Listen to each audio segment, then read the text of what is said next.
मित्रांनो, ताणतणाव, भांडण आणि होणाऱ्या अत्याचाराला कंटाळून जर आईवडिलांनी त्यांच्या मुलामुलींना किंवा मुलगा व सुनेला त्यांच्या राहत्या घरातून बाहेर काढायचे ठरवले तर असे त्यांना करता येते का? यासाठी कुठला कायदा आहे का? आणि असा कायदा असेल तर त्या कायद्याला दुसरा कुठला कायदा अडवू शकतो का? या सर्व गोष्टींची माहिती आपल्याला सुप्रीम कोर्टाने म्हणजेच सर्वोच्च न्यायालयाने दिलेल्या एका निर्णयामधून मिळणार आहे. इथे दोन कायदे एकमेकांसमोर येतात. Maintenance and welfare of parents and senior citizen act 2007 आणि दुसरा कायदा आहे protection of woman from domestic violence act 2005 म्हणजे पालक व ज्येष्ठ नागरिक यांची देखभाल आणि कल्याण कायदा 2007 आणि कौटुंबिक हिंसाचारातून महिलांचे संरक्षण कायदा 2005. तर सुप्रीम कोर्टाकडून कुठला निर्णय देण्यात आला आणि यातून आपल्याला काय शिकायला मिळते जाणून घेऊया आजच्या व्हिडिओमध्ये. नमस्कार मित्रांनो, पालक, ज्येष्ठ नागरिक संपूर्ण आयुष्यभर काम करून काटकसर करून त्यांच्यासाठी व त्यांच्या मुलांसाठी एखादी प्रॉपर्टी म्हणजेच मालमत्ता उभी करतात.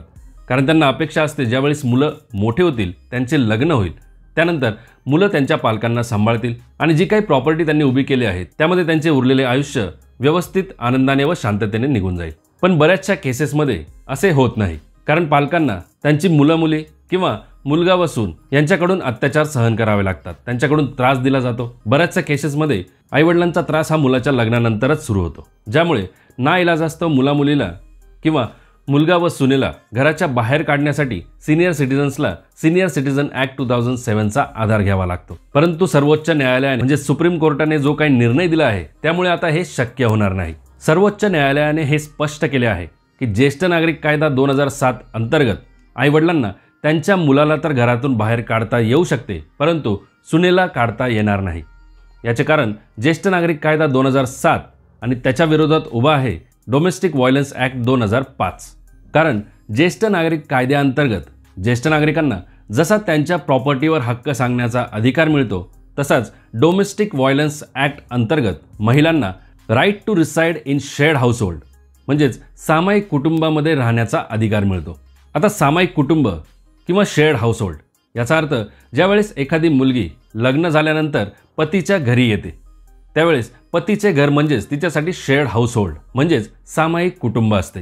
मित्रांनो, केंद्र सरकारच्या कौटुंबिक हिंसाचारापासून महिलांचे संरक्षण कायदा 2005 मधील कलम 17 नुसार सामायिक कुटुंबात राहण्याचा महिलांना अधिकार असतो. कायद्यानुसार सध्या लागू असलेल्या इतर कोणत्याही कायद्यामध्ये काहीही असले तरी घरगुती संबंधातील प्रत्येक स्त्रीला सामायिक कुटुंबात राहण्याचा अधिकार असेल. मग तिला त्यामध्ये कोणताही अधिकार, पदवी किंवा फायदेशीर हित असो वा नसो. पीडित व्यक्तीला कायद्याने स्थापित केलेल्या प्रक्रियेनुसार प्रतिवादीद्वारे सामायिक घरातून किंवा तिच्या कोणत्याही भागातून बाहेर काढले जाणार नाही किंवा वगळले जाणार नाही, अशा स्पष्ट सूचना आहेत. मित्रांनो, सुप्रीम कोर्टासमोर हजर झालेल्या या केसमध्ये ज्येष्ठ नागरिक पालकांनी एक ॲप्लिकेशन फाईल केले होते, ज्यामध्ये त्यांना त्यांच्या सुनेला आणि तिच्या मुलीला त्यांच्या राहत्या घरातून बाहेर काढायचे होते. पालकांनी सांगितले की ज्या घरामध्ये ते सर्व राहत आहे हे त्यांच्या मालकीचे घर आहे आणि मुलाच्या लग्नानंतर त्यांच्या वैवाहिक भांडणातून सुनेकडून पालकांवर अत्याचार केले जात होते, तसाच त्रास दिला जात होता. यावर सिनियर सिटीजन ट्रायब्युनल म्हणजेच ज्येष्ठ नागरिक न्यायाधिकरणाकडून पालकांच्या त्या ॲप्लिकेशनला परवानगी देण्यात आली आणि सुनेला व तिच्या मुलीला घराच्या बाहेर जाण्याचे आदेश देण्यात आले.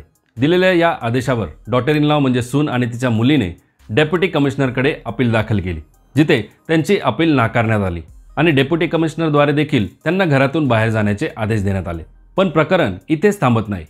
यानंतर त्या सुनेने व तिच्या मुलीने हायकोर्टामध्ये याचिका दाखल केली, परंतु हायकोर्टाने सुद्धा याआधी देण्यात आलेले निर्णयच कायम ठेवलेत.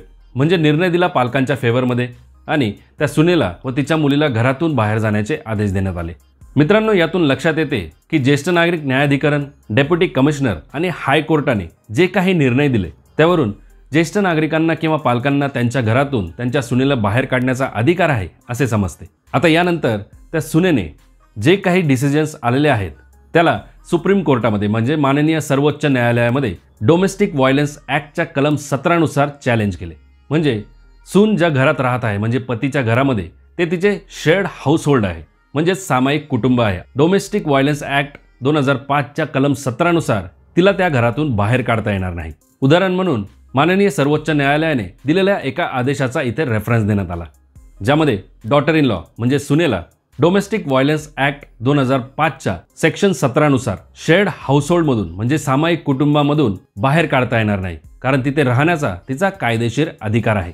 आता यामुळे एक मोठा प्रश्न निर्माण होतो, नेमका कोणता कायदा हा महत्त्वाचा आहे, ज्येष्ठ नागरिक कायदा 2007 की डोमेस्टिक व्हायलन्स ऍक्ट 2005? तर यावर प्रकाश टाकताना सर्वोच्च न्यायालयाने स्पष्ट केले की ज्येष्ठ नागरिक कायदा हा डोमेस्टिक व्हायलन्स ऍक्टच्या कुठल्याही अधिकाराला किंवा कुठल्याही तरतुदीला ओव्हरराईड करू शकत नाही.